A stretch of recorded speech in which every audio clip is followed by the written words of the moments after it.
आधुनिक भारत के इतिहास में इससे पहले हमने 1857 की क्रांति कर ली थी। 1857 की क्रांति तक हमने गवर्नर जनरल किया था और 1857 की क्रांति के बाद हमने भारत में प्रेस का विकास, सामाजिक धार्मिक आंदोलन, तो ये सारे टॉपिक किए थे। अब हम 1857 की क्रांति के बाद जो वायसराय भारत में आए इनको करेंगे और कैनिंग से लेकर रिपन तक हम वायसराय पहले करेंगे और इसके बाद फिर हम भारत में राजनीतिक चेतना का विकास करेंगे। तो आज हम भारत में जो वायसराय हैं उनके बारे में करेंगे। 1857 की क्रांति के बाद 1858 में महारानी की घोषणा आई और महारानी की घोषणा जो आई इसमें ईस्ट इंडिया कंपनी को समाप्त कर दिया गया और ईस्ट इंडिया कंपनी की जगह भारत का शासन जो है ये ब्रिटिश ताज के अधीन चला गया, ब्रिटिश क्राउन के अधीन चला गया। अब ब्रिटिश क्राउन के अधीन चला गया तो जो गवर्नर जनरल था यहाँ पे, गवर्नर जनरल का पदनाम बदल कर वायसराय कर दिया गया और भारत के लिए एक सेक्रेटरी ऑफ स्टेट की भी व्यवस्था कर दी गई, जिसकी 15 सदस्यों की एक इंडिया काउंसिल होती थी। तो भारत के जो पहले वायसराय हैं वो कैनिंग हैं।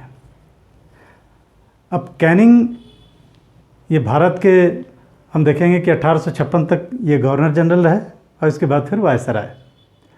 तो ये पहले वायसराय है। अब कैनिंग के समय क्या घटनाएं हुई इनको हम देखेंगे। तो कैनिंग के समय एक तो 1857 की क्रांति हुई। कैनिंग को दयालु कैनिंग भी कहा जाता है, हालांकि ये व्यंग के रूप में कहा जाता है, क्योंकि इन्होंने ये कहा था कि जो 1857 की क्रांति है उसमें जिन लोगों पे हत्या वगैरह के अपराध हैं उन्हीं को दंडित किया जाए, जो सीधे सीधे अपराधों में लिप्त नहीं हैं तो उनको दंडित न किया जाए। तो व्यंग के रूप में इनको दयालु कैनिंग भी कहा गया। कैनिंग के समय ही 1856 में विडो रिमैरेज एक्ट आया। तो विडो रिमैरेज एक्ट या विधवा पुनर्विवाह अधिनियम जो है वो कैनिंग के समय ही लागू हुआ। हालांकि इसका प्रस्ताव तैयार किया था लॉर्ड डलहौजी ने और उसी के समय ये प्रस्ताव आया था। इसके अलावा कैनिंग के समय एक हम देखेंगे कि पहला जो बजट पेश किया गया भारत में 1859-60 में, तो ये जो बजट पेश किया गया था, एक अर्थशास्त्री थे विल्सन। तो विल्सन को इंग्लैंड से बुलवाया था कैनिंग ने और इन्होंने ही भारत में पहला बजट पेश किया। इसके अलावा कैनिंग के समय ही नील विद्रोह हुआ, नील आंदोलन हुआ। नील आंदोलन ये बंगाल में हुआ था 1860 में नील की खेती के खिलाफ। तो बंगाल में 1859-60 में ये आंदोलन चला। यहाँ पे नील की खेती कराते थे अंग्रेज़ लोग, जिससे ज़मीनें बंजर हो जाती थी और खाद्यान्नों का अभाव हो रहा था। अकाल भी बहुत सारे पड़े। तो इसी खेती के खिलाफ ये आंदोलन था जिसको दिगंबर विश्वास और विष्णु विश्वास ने चलाया था और इस आंदोलन को बंगाल के प्रबुद्ध वर्ग का भी समर्थन मिला। इसके अलावा हिंदू पैट्रियाट जैसे जो समाचार पत्र थे उन्होंने भी इसका समर्थन किया। इसी पे एक नाटक लिखा था नील दर्पण दीनबंधु मित्र ने और फिर धीरे धीरे बंगाल में नील की खेती को समाप्त कर दिया गया। तो ये नील आंदोलन चला। लॉर्ड कैनिंग के समय ही 1857 में कलकत्ता, बम्बई और मद्रास में लंदन विश्वविद्यालय की तर्ज पर 3 विश्वविद्यालय खोले गए। आप देखेंगे कि इससे पहले जब हमने शिक्षा का विकास किया था तो आपने देखा था कि जो वुड डिस्पैच था, वुड डिस्पैच में ये कहा गया था कि लंदन विश्वविद्यालय की तर्ज पर भारत में भी विश्वविद्यालय खोले जाएंगे। तो यही तीनों विश्वविद्यालय खोले गए कैनिंग के समय। लॉर्ड कैनिंग के समय 1861 का अधिनियम भी आया। 1861 का जो अधिनियम है इसमें जो सुधार किए गए, इससे पहले हम देखेंगे कि 1857 की क्रांति के बाद 1858 में जो महारानी की घोषणा आई, तो महारानी की घोषणा में अधिकतर अगर सुधार देखे जाएं तो गृह सरकार के स्तर पे हुए, यानी इंग्लैंड में ज़्यादा सुधार हुए। भारत में कोई विशेष सुधार नहीं किया गया और भारत में इसलिए सुधार नहीं किया गया कि अंग्रेज़ों का ये मानना था कि अगर 1857 की क्रांति के तुरंत बाद भारत में अगर बड़े सुधार दे दिए जाएंगे तो भारतीयों को ये लगेगा कि अंग्रेज उनसे डर गए। तो यही कारण था कि ये जो कुछ सुधार देने थे वो 1861 के अधिनियम में दिए गए। 1861 का जो अधिनियम है, इसमें जो प्रावधान थे कि एक तो विकेंद्रीकरण की फिर से शुरुआत की गई। आप देखेंगे कि 1833 का जो चार्टर एक्ट है, 1833 के चार्टर एक्ट में मद्रास और बम्बई प्रेसिडेंसी से उनके कानून बनाने के अधिकार छीन लिए गए थे और ये कहा गया था कि पूरे भारत के लिए भारत का गवर्नर जनरल जो मतलब बंगाल का गवर्नर है, तो भारत का गवर्नर जनरल ही कानून बनाएगा। इस तरीके से एक शक्तिशाली केंद्र की स्थापना की, एक मतलब शक्तिशाली केंद्रीकरण करने का प्रयास किया गया था। लेकिन यहाँ पे एक बार फिर से 1861 के अधिनियम में विकेंद्रीकरण की शुरुआत की गई और मद्रास और बम्बई प्रेसिडेंसी को भी कानून बनाने के अधिकार वापस दे दिए गए। इसके अलावा यहाँ पे जो कार्यकारिणी थी उसमें 3 भारतीयों को भी शामिल किया गया, सर दिनकर राव, महाराजा पटियाला और महाराजा बनारस को। यहाँ पे इसलिए शामिल किया गया कि ये माना गया कि कुछ भारतीय तत्वों को शासन प्रशासन में शामिल किया जाना चाहिए ताकि उनके अनुभवों को लिया जा सके। दूसरी चीज़ कि 1857 की जो क्रांति हुई थी, इसमें अंग्रेज़ों को पता नहीं चल पाया था कि भारत में इतना बड़ा रोष पनप रहा है। तो ये ज़रूरी था कि कुछ भारतीय तत्व शामिल किए जाएं, जिससे कि अगर इस तरीके का भविष्य में कोई रोष हो, किसी चीज़ को लेकर नाराज़ हों भारतीय, तो समय रहते ब्रिटिश सरकार को पता चल जाए। फिर 1861 के अधिनियम से विभागीय पद्धति की भी शुरुआत की गई कि जो कार्यकारिणी है उसके कई विभागों में बांट दिया गया। पोर्टफोलियो सिस्टम ले आए कैनिंग कि विभागों के माध्यम से बेहतर तरीके से कार्य किया जा सके, तो विभागीय पद्धति की भी शुरुआत की गई। इसके अलावा जो वायसराय थे, वायसराय को अध्यादेश जारी करने का अधिकार प्राप्त हुआ इसी अधिनियम द्वारा और इस अध्यादेश की उम्र 6 महीने होती थी। तो बिना जो केंद्रीय विधान परिषद है, तो बिना उसकी अनुमति के ये अध्यादेश जारी कर सकता था। तो अध्यादेश जारी करने का अधिकार यहाँ प्राप्त हुआ। तो ये 1861 का अधिनियम था। कैनिंग के बाद एल्गिन फर्स्ट वायसराय बने। कैनिंग जो हैं ये 1856 से 1862 तक रहे। 1862 से 1863 तक एल्गिन फर्स्ट रहे। इनके बारे में कोई विशेष महत्वपूर्ण तथ्य नहीं है। 1863 में पंजाब में इनकी मृत्यु हो गई। एल्गिन फर्स्ट के बाद अगले जो वायसराय बने वो हैं जॉन लॉरेंस। जॉन लॉरेंस ये 1864 से 1868 तक वायसराय रहे। जॉन लॉरेंस ये जो प्रसिद्ध हैं भारतीय इतिहास में, ये अपनी एक नीति के कारण प्रसिद्ध हैं, कुशल अकर्मण्यता की नीति। कुशल अकर्मण्यता की जो नीति है, कुशल अकर्मण्यता, अकर्मण्यता का मतलब होता है कि जो व्यक्ति कोई कर्म न करे, अकर्मण्य हो, लेकिन इसके पीछे कुशल लगा हुआ है कि ये अकर्मण्यता जो है वो कुशल अकर्मण्यता है। तो एक तरीके से ये विरोधाभासी शब्द है, लेकिन अगर इस नीति को देखा जाए तो वाकई ये इसको कुशल कहना ठीक है, कुशल अकर्मण्यता की नीति है। और ये जो नीति अपनाई थी इन्होंने, ये अफ़गानिस्तान के संदर्भ में अपनाई थी। कुशल अकर्मण्यता की नीति ये थी कि अफ़गानिस्तान के संदर्भ में कोई भी हस्तक्षेप नहीं करना है। इससे पहले अगर हम देखें तो जब जब अंग्रेज़ अफ़गानिस्तान में घुसे तब तब उनको मुँह की खानी पड़ी और बड़ा नुकसान भी उठाना पड़ा। लेकिन सामरिक रूप से अफ़गानिस्तान अंग्रेज़ों के लिए बहुत महत्वपूर्ण भी था, क्योंकि अगर अंग्रेज़ों का वहाँ महत्व कम होता या पकड़ ढीली होती तो वहाँ रूस का प्रभाव बढ़ने लगता। तो इसके लिए ज़रूरी था कि अफ़गानिस्तान के साथ इनके बेहतर संबंध रहें। अब युद्ध के माध्यम से तो अंग्रेज़ों को असफलता ही हाथ लगी थी, तो लॉरेंस ने अहस्तक्षेप की नीति अपनाई और इसके तहत इन्होंने अफ़गानिस्तान के शासकों के साथ बेहतर संबंध रखा और उनको समय समय पर उपहार भिजवाते रहे। अफ़गानिस्तान में एक चीज़ और थी कि यहाँ पे लगभग 6 महीने या 1 आध साल पे तख्ता पलट हो जाता था।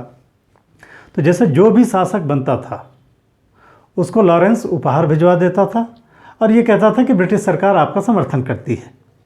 फिर तख्ता पलट होता था, अगर दूसरा शासक बनता था तो उसका भी समर्थन करता था और यही सारी चीज़ें करता था।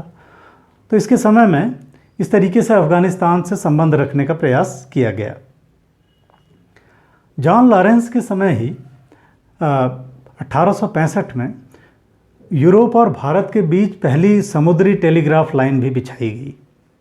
तो पहली टेलीग्राफ लाइन बिछाई गई इनके समय। जॉन लॉरेंस के बाद अगला जो वायसराय बने वो बने लॉर्ड मेयो। लॉर्ड मेयो का जो कार्यकाल है वो 1869 से 1872 तक है। लॉर्ड मेयो के समय की जो प्रमुख घटनाएं हैं, एक तो लॉर्ड मेयो के समय ही 1871 में पहली जनगणना हुई। हालांकि ये व्यवस्थित जनगणना नहीं थी। व्यवस्थित जनगणना 1881 से रिपन के समय से शुरू हुई, जो हर 10 साल पे होती है। तो पहली जनगणना इनके समय हुई, मेयो के समय। इसके अलावा मेयो ने अजमेर में मेयो कॉलेज की भी स्थापना की। ये खास तौर पे जो राजकीय परिवार के लोग थे, राजकुमार लोग थे, तो उनके पठन पाठन के लिए या अध्ययन के लिए बनाया गया था। तो मेयो कॉलेज की स्थापना की। मेयो के समय बहावी आंदोलन चल रहा था और बहावी आंदोलन हम देखेंगे कि बड़ा लंबा चला था, पूरा 19वीं शताब्दी तक ही चला था। तो बहावी आंदोलन को इनके समय प्रभावी ढंग से दबाया भी गया और बहावी आंदोलनकारी ने ही एक इनकी हत्या की। ये अंडमान निकोबार गए थे घूमने और यहीं पोर्ट ब्लेयर में 1872 में एक बहावी ने इनकी हत्या कर दी। लॉर्ड मेयो के बाद अगले जो वायसराय आए वो थे लॉर्ड नॉर्थब्रुक। नॉर्थब्रुक ये 72 से 76 तक रहे। नॉर्थब्रुक के समय कोई विशेष महत्वपूर्ण घटना नहीं है। नॉर्थब्रुक के समय ही सर सैयद अहमद खान ने अलीगढ़ में एंग्लो मोहम्मडन ओरिएंटल स्कूल की स्थापना की थी। लॉर्ड नॉर्थब्रुक के बाद अगले वायसराय बने लिटन। तो लॉर्ड लिटन ये भारत आया। लॉर्ड लिटन जब भारत आया, इस समय हम देखेंगे कि इंग्लैंड में दो दल, एक तो कंजर्वेटिव्स थे, अनुदार दल, और एक लेबर पार्टी थी जो उदार दल था। तो इस समय कंजर्वेटिव्स की सरकार आई इंग्लैंड में, और जब अनुदार दल की सरकार आई तो जो उदार दल था ब्रिटेन का, वो तो थोड़ा सॉफ्ट कॉर्नर रखता था भारत के प्रति, लेकिन जो अनुदार दल था उसकी नीतियां भारतीयों के खिलाफ प्रतिक्रियावादी रहती थी। और जब अनुदार दल की सरकार आई तो इन्होंने लॉर्ड लिटन को गवर्नर जनरल बनाकर भेजा, वायसराय बनाकर भेजा। तो लिटन भी बहुत प्रतिक्रियावादी है और इसकी जितनी भी नीतियां रही भारत में वो भारतीयों के खिलाफ ही रही। लिटन ये बहुत विद्वान व्यक्ति भी था, कविताएं लिखता था, साहित्यकार था, निबंधकार था, और साहित्य जगत में ये ओवन मेरेडिथ के नाम से प्रसिद्ध था। अब लिटन गवर्नर जनरल बन के आ गया भारत। लिटन के समय 1876 से 1878 के बीच भारत में बहुत भीषण अकाल पड़ा, और ये अकाल लगभग पूरा मध्य भारत और मद्रास तक, नीचे महाराष्ट्र मद्रास तक ये फैला हुआ था, और इसमें बहुत सारे लोगों की मृत्यु हो गई। ये जब अकाल पड़ा तो लिटन ने 1878 में स्ट्रेची आयोग बनाया, और ये अकाल पे पहला आयोग था। हालांकि इससे पहले लॉरेंस के समय कैम्पबेल समिति बनाई गई थी अकाल पे, तो ये स्ट्रेची आयोग बनाया लिटन ने, और स्ट्रेची आयोग ने 1880 में अपनी रिपोर्ट सौंपी, और इसी की सिफारिशों के आधार पर एक अकाल संहिता तैयार की गई।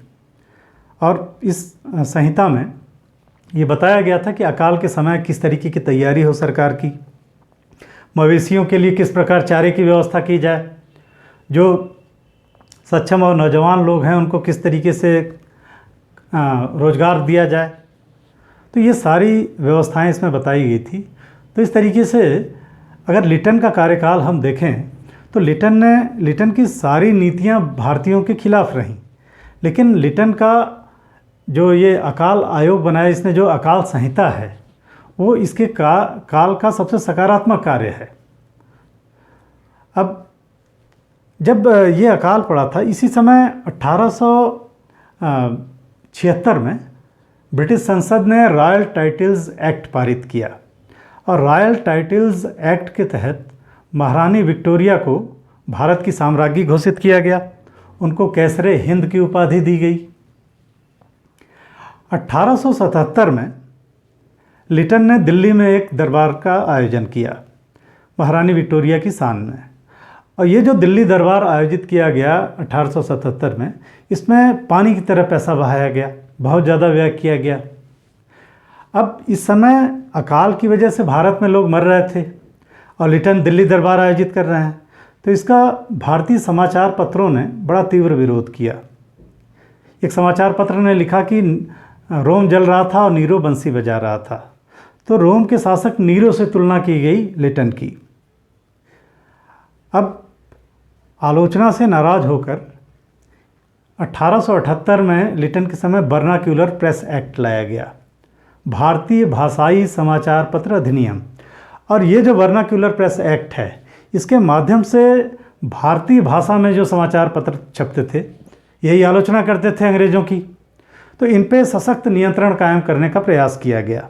इसमें ये था कि मजिस्ट्रेट से जो समाचार पत्र है उसको एक बॉन्ड भरना होगा, जिसमें यह था कि कोई भी राजद्रोहात्मक गतिविधि, कोई भी राजद्रोहात्मक लेख या फिर कोई भी ऐसा लेख जिससे कि सरकार के प्रति भावना भड़कती हो, ऐसा समाचार पत्र नहीं छापेंगे।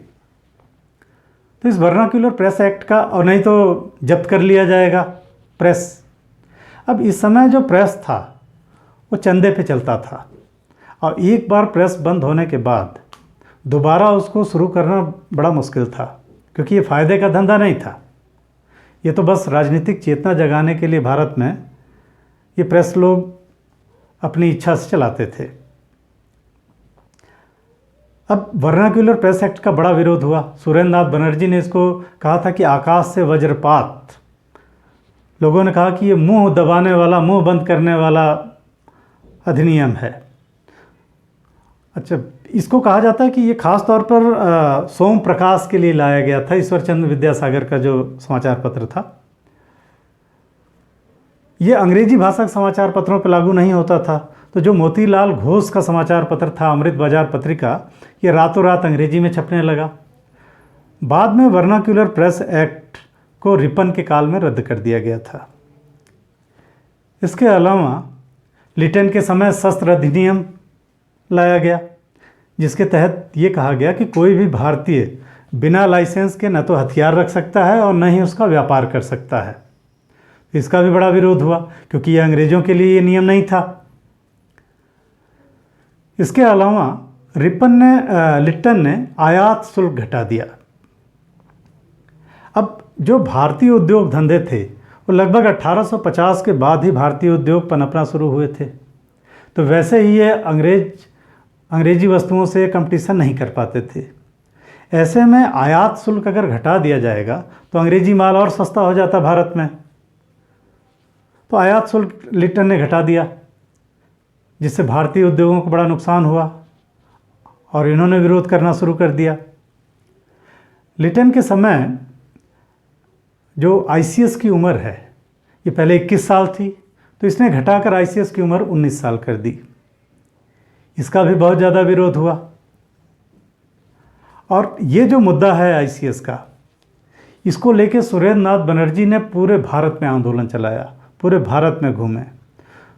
तो भारतीय राष्ट्रीय आंदोलन देखा जाए तो पहला अखिल भारतीय जो मुद्दा बना वो आईसीएस की परीक्षा ही बनी। तो सुरेंद्र नाथ बनर्जी ने इसको लेके आंदोलन चलाया। इसके अलावा लिटन के समय द्वितीय अफगान वार भी हुआ था। 78 से 80 के बीच में द्वितीय अफगान युद्ध भी हुआ था। हालांकि इसमें भी अंग्रेज़ों को बड़ा नुकसान हुआ था। तो इस तरीके से ये लॉर्ड लिटन थे, जिनकी सारी नीतियां भारतीयों के खिलाफ थीं, प्रतिक्रियावादी नीतियां थीं। लॉर्ड लिटन के बाद अगले जो वायसराय हैं वो रिपन हैं। तो रिपन को अगले वीडियो में हम करेंगे।